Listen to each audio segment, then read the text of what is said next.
Good evening, I'm Pinky Webb. Tonight we ask the questions, we tackle the issues, we clarify matters, and we get on point.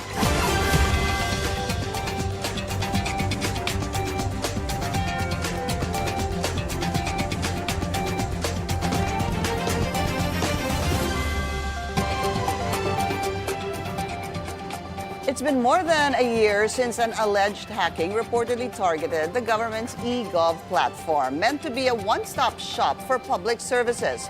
But the investigation by the National Privacy Commission has allegedly seen little progress due to the lack of formal responses from the Department of Information and Communications Technology. Was there really a data breach, and why the delay in getting answers from the DICT? Let's get on point with DICT Undersecretary for E-Government, David Almirol. Yusek, good to meet you. Thank you for your time. Good evening, Pinky. Okay, let's talk about this report that the Billionario News Channel ran a couple of days ago even. It talked about this alleged hacking of the eGov app back in 2024. So we're looking at about 1.5 to 2 years ago, which the NPC is saying it remains unresolved as they are still waiting a response from the DICT. First of all, to be clear, was there really a hacking that happened back in 2024? Yeah, 100% for the eGov app. We don't have any breach or hacking incident. One of the reported alleged hacking that time was a third-party system integrated with eGov. So take note that eGov, right now we have around 1,000 government systems integrated with eGov. But data is not with us. You know, example, if you click other system, let's say if you click PhilHealth, the data is not with us. It's with PhilHealth. If you click Pag-ibig, it's not with us. The data is not with us. It's with Pag-ibig. If you click, let's say, your NBI or your national ID, it's not with us. It's with the other agency. So eGov is basically a gateway, a platform where citizens can access multiple government agencies in a single platform. But the data's responsibility still belong to government systems. To the particular government agency. Correct. So again, in layman's terms, nagkaroon ho ba ng hacking o hindi? Wala pong hacking sa eGov mismo. Saan po nangyari yung hacking? Third party na naka-integrate sa eGov. Which party is that? This is one of the e-complaint system. So isa pong ahensya po na nag-integrate. Meron pong pilot system that time, ang isang e-complaint system na nag-integrate sa eGov. So it's not one of the agencies that we know. For example, Pag-ibig, hindi yun ang na-hack. Hindi po. So it is a third party. A third party system. Well, how does that happen? I guess because in my mind, in my simple mind, I would think that if something was hacked in the eGov app, and you said it's not the eGov app, it would be every other agency or app available in the eGov app. That's how I would understand it. So if there's an alleged hacking, the hackers need to show the data that they got. So what they showed was a list of reports. So they report about crime or they report about like scam. So meaning it's not eGov data. You know, it's actually a third-party e-complaint system. Okay. So there was a report by the NPC basically saying that, and it was citing that November 2024 alleged hacking, that an online user allegedly accessed the eGov app and obtained 200,000 KYC or know your customer, that's KYC, including names, addresses, email, and other details. Is this true? not true. In fact, we've been asking them to provide the eKYC, but they're not able to provide. The one that they provide, the screenshots that they showed to us, are just list of cases reported through eGov. For example, sir, give me a screenshot of what they were sending. For example, they're reporting a certain scam example. So what they do, they screenshot the phone, and then they put what case is that. Example, this guy is trying to scam me, calling me, etc., etc. And they also put the name of the one who's pretending to be the person scamming him. So it's not basically eKYC. eKYC is the complete data registrant of eGov. Okay. But it's not possible because eGov, we have full encryption of data. So meaning even us, even our programmers cannot read the data, so not even a third party can declare that they hack eGov. So why is the NPC continuing to say that the DICT has not fully resolved the issue of the supposed hacking? We resolved the issue. We even conducted a technical meeting before with NPC. We also check why there was no like a personal, like a official response. There was a transition of the DICT at that time.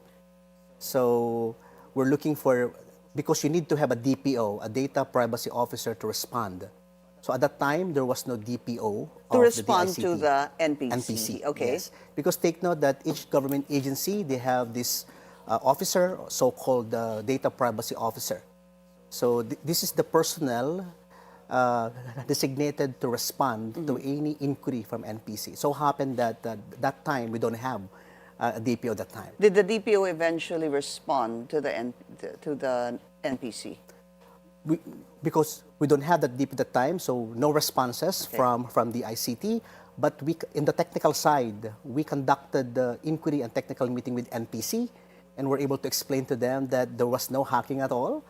The one that they're trying to say that it's eGov, but it's not. It's a third-party system. We're able to explain this, and it died on its natural death at that time, because we're able to prove to NPC but that there was no breach at all or hacking. And how did the NPC accept that? Did they say, all good? Yes, and so happened that there's also transition again of NPC, the leadership transition. And there was also a change of, on March 2024, that was a transition when our new secretary also came in. Okay. So there's actually, nangyari po yung these exchanges during transition time of the DICT and also the transition That's correct. of the NPC. That's correct. Okay. Is everything resolved now? Yes, everything resolved. Because there was a March 17 meeting that I read for a clarificatory meeting. Correct. Okay. So we met with NPC. So we have the official letter already sent to them. So explaining them the same thing what we explained before, but now in a document format. So at least we're able to provide them all the screenshot, including the evidences that there was no hacking at all in eGov app. We also included our logs in our platform, because we see if there are breaches. We also see if this data belong to us or not. So we're able to prove that. Weren't there other alleged hacking incidents? In May 2025, there was a NPC flagging a separate incident involving the DICT's Elgu. What about that? So it's not hacking. It's actually a user access it was given, or maybe hacked by someone else. So it's not hacking. They log into the e-news system. So they change one picture, and then they change the content of the news. So it's not hacking. It's users' negligence. So because if you're a user of e-news, the Elgu e-news, you're allowed to put news there, right? You're allowed to put your images, content of the news. It so happened that the user, for whatever happened that time, maybe he gave the password to someone else. That's why they're able to change one of the content of the news. So it's almost like phishing when you talk about credit cards. Something like that. Yes. It's comparable to that. Let's talk about cybersecurity measures, because if you look into eGov, the eGov app, which I'll have to say is something I really just use when I travel, which is not really a lot. There's so much information that actually is in that eGov app that is part of your telephone, your mobile phone rather. What kind of cybersecurity or security measures do you have in place to make sure that that is not penetrated or that is not breached? When we launched eGov way back 2022, we know that this will become the full adoption of Filipino people, because we would like to bring ease of doing business to the people, right? So part of our agenda is the cybersecurity by design, meaning as we implement things, we put the cybersecurity in it. So nangyayari yan during the development side pa lang. So ang ginawa namin, nag-full encrypt kami para wala kaming problema. para masarap ang tulog namin sa gabi. So, Can you help us understand anong ibig sabihin ng fully encrypted? so full encryption, kapag inopen mo yung database, wala kang makikita doon na pangalan, Puro codes. puro codes. Pangalan, address, mobile number, email, lahat ng mga PII, lahat ng personal information data, in-encrypt namin yon. Para pati kami na programmer, pag inopen mo yung database, wala kang mababasa doon. So aside from the layers of security, just in case na merong data breach in the future, example lang, at na-breach talaga nila, wala pa ding silbi yung data. Hindi mo pa rin kayang basahin yung laman ng data. Kasi hindi mo maintindihan eh. Correct. Ano yung encrypted doon. Alright. For those who might not have been using the eGov app, there's actually a lot of advantages and ways to be able to maximize the use of this eGov app. We'll tell you more about that. We'll take a very short break. We'll continue our discussion with DICT Undersecretary David Almirol. When we return, stay tuned. This is On Point.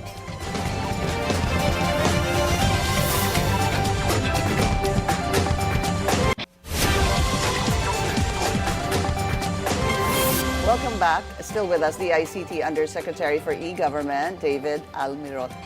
Yusek, are you the one in charge of this eGov app? Yes, Pinky. And I found out that you are a digitalization expert.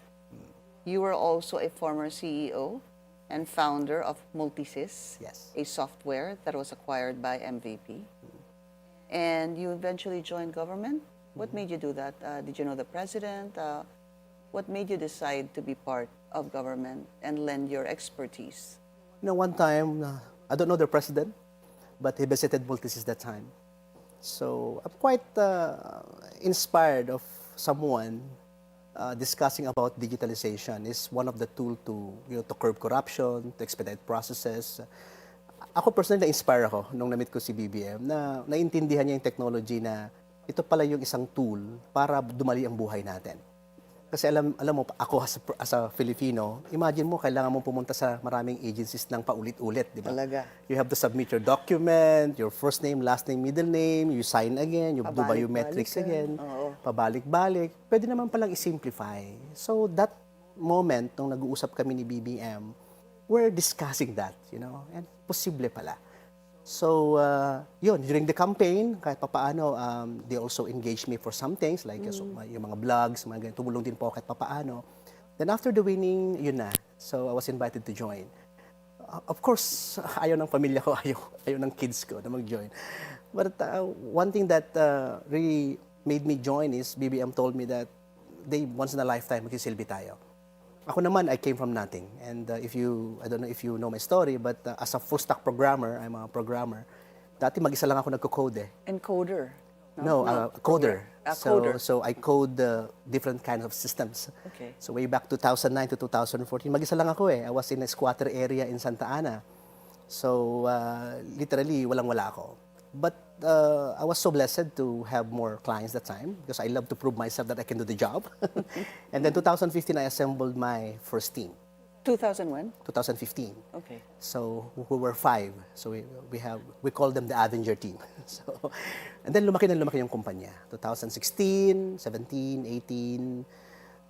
Ang priority lang namin masolve yung problema eh. Kung merong isang kumpanya na nangangailangan ng simplification ng kanyang kumpanya, ang trabaho namin ay gawing mas madali, simple, para happy yung boss. So, lumaki yung company. Then 2019, na-discover kami ni MVP, nag-investigate sila, they check anong ginagawa namin. Ayun, luckily, nagustuhan nila yung kumpanya. So, they acquired Multisys way back 2019, January 2019. And after that? And after that, lumaki pa rin yung Multisys. Then we're doing a lot of things. More on private kami. So marami kaming mga engagement with different conglomerates to automate their processes. Yusek, what excites you about this eGov app? You know what excites me is, alam mo, as a Filipino, nakakapagod na rin kasi minsan eh. If you mention the word government, parang unang-unang nasa isip mo, komplikado, mahaba pila, paulit-ulit. Parang government is branded that way. That's why when I joined the government, top of my head is like, wow, parang sarap ng feeling na I'll be part of this journey, di ba? To really simplify processes. Ang masaya dito ay nakikita na natin ngayon, di ba? Ako nga, natutuwa ako. I can even apply for driver's license in 10 minutes. You please tell us already, doon sa mga nakikinig sa atin at hindi masyadong alam ang eGov app, dahil yung iba sa atin ginagamit lang talaga ito. Dahil kinakailangan, for example, when departing, right? Because definitely hindi ka makakaalis at alis at balik without the eGov app, right? Yeah. What else can we do? Because, yeah, everything is actually there. Alam mo, sekreto ng eGov is yung digital national ID, di ba? Minsan nag-aantay ka lang ng physical card, di ba? Hindi na. So, through eGov, you're able to access your digital national ID. So, kapag ikaw ay isang Pilipino at meron ka ng digital national ID, meron ka ng pangalan, may signature ka na din doon through eGov, may biometrics ka na, may picture ka na, tapos na yung trabaho ko as citizen. Nag-submit na ako ng document ng information Dapat si eGov, pag gumamit ka ng eGov, dapat na-automate mo na lahat. You don't need to repeat it again. Huwag ka nang pipila kay LTO, kay NBI, kay certificates, kay clearance. So, tapos na yung trabaho mo as citizen. You're able to submit. That's why we're implementing a so-called once-only policy, Pinky. Ibig sabihin, pag ang isang citizen nag-submit ng dokumento, kaya-kaya na yung buhay mo. Dapat makikinabang na lahat-lahat ng government agency. That is the simplification model of eGov. I don't know if you explore already, there are 1,000 of government systems integrated in it. In fact, you can access your PhilHealth. Halimbawa, yung contributions mo, nandyan na. Nandito ba? Nandyan na. Nandyan na rin yung mga benefits mo. Nandyan na yung yakap program mo. Pag kinik mo yung pag-ibig, kita mo na rin yung, yung mga savings mo, contributions mo, yung mga loans mo. Pag nag-click ka ng GSIS, you can see your pension kung meron ka, loans, benefits.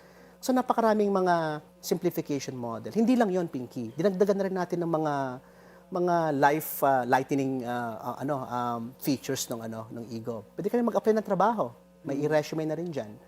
Gusto mo ng agriculture, nandiyan na rin yung pinakamalapit kung saan ka magbebenta ng iyong mga goods mo. Nandiyan na rin yung tourism. Alam mo na rin kung ano yung pinakamalapit sa iyo at siya na yung gagawa ng gusto mong papasyalan kung nasa lugar ka.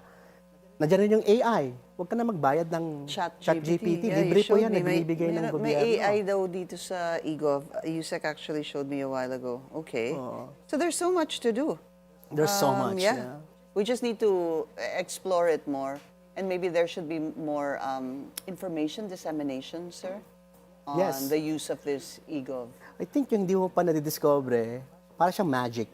Na kapag nag-click ka ng ID mo, nandun na yung NBI mo, PRC license mo. Yeah, nakikita ko ngayon. Meron akong yan. Oo. Pag naging 60 years old Bakit tayo, ako nagka-NBI clearance? Hindi naman ako automatic na siya kasi meron ka ng dating NBI clearance. I see. Yes. At dahil wala pa akong complaint or reklamo, I'm cleared. Ganun ho ba yun? So if you have no past record, it automatically gives you, because I have it here, my own NBI clearance. What happens, for example, USEC, that you want to open a bank account and then they ask for your PhilSys or your NBI clearance? Is this, I mean, how do you show this? We have another platform called National ID E-Verify naman. Okay. So, hindi alam ng karamihan, pero yung National ID E-Verify, yan na yung ginagamit ninyo ngayon sa GCash, Maya. Kapag nag-open ka ng account, but it's not integrated in the eGov. Okay. Okay, but another system po ni eGov para magkaroon ng eKYC naman ng mga bangko at mga e-wallet players naman. Pag mahuli ka ho ng police dahil sa pagmamaneho, hindi mo nadala yung lisensya mo, can you just show this? Your license here? You can show your driver's license. Ito, pwede lang pakita. Pag nasa ospital ka, kailangan ng PhilHealth mo, you just show this. Andiyan din yung PhilHealth ID mo. Pakita mo here. lang din. And then sinasabi nyo nga, and everything else, your contribution is here. It's here. Yes, siyempre, ang mga empleyado, karapatan nilang makita naman, di ba, yung binabayad nila sa gobyerno. Karapatan nilang makita yung contribution nila sa pag-ibig, sa GSIS, PhilHealth. It's important, I guess, USEC, to really just have a little bit more. It'd be good to have more information dissemination, a little bit on a step-by-step on how we should understand this, because hindi naman ho talaga lahat tech-savvy, hindi ho ba? And kung mapapadali po ang buhay dahil dito, that'll be a good thing for everyone, for Filipinos. Medyo surprising kasi akala namin hindi ganun kalaki yung adoption. Yung report ko nga lang, But I saw it. It's 4 million. Was it 4 million? 40 million. 40 million. So users. what we report is to have only 30 million before 2028. I have a question there, though. You have 40 million users, but do they use it a lot? Do they maximize the benefits of this eGov app? Yes, nakikita namin yung pagtaas, no? Since nung nilaunch namin ng pilot months ng 2022, ang increase ng usage ng 2024 and 25, 700 times. So, ibig sabihin, gamit na gamit talaga siya. So, habang nadidiscover mo kasi yung convenience ginagamit mo eh. Yeah. So, saka wala kami masyadong promotion, Pinky, di ba? Wala kami mga billboards, mga ano. Pero every time they experience convenience, they talk about it.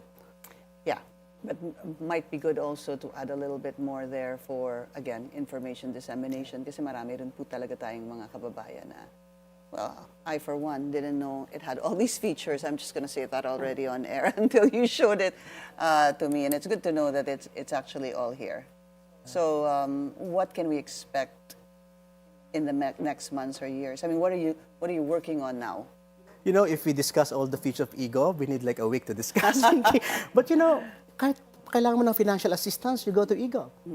Pag wala ka pambili ng gamot, you go to eGov. Paano yun? You click one of the feature of eGov, yung tinatawag na eGov Servicio Center. Okay.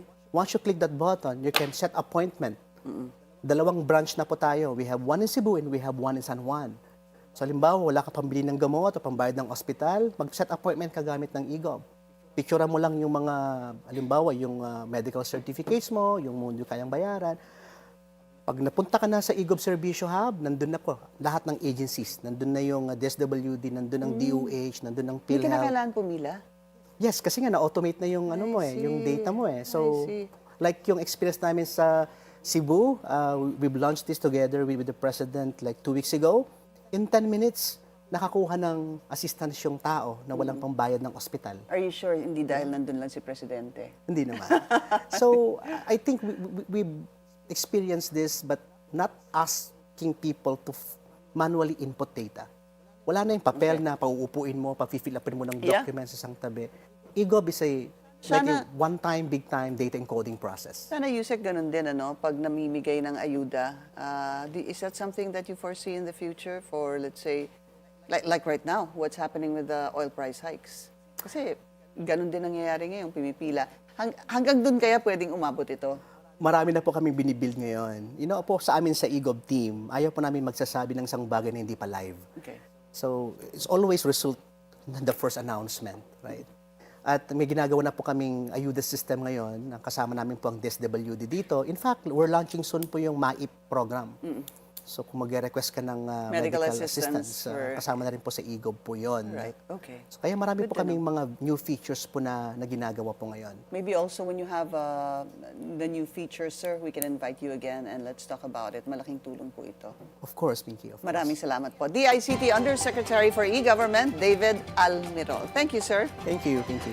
That's On Point. Join us again tomorrow, 7:30 p.m. here on BNC, the Billionaire News Channel. I'm Pinky Webb. Thank you for watching.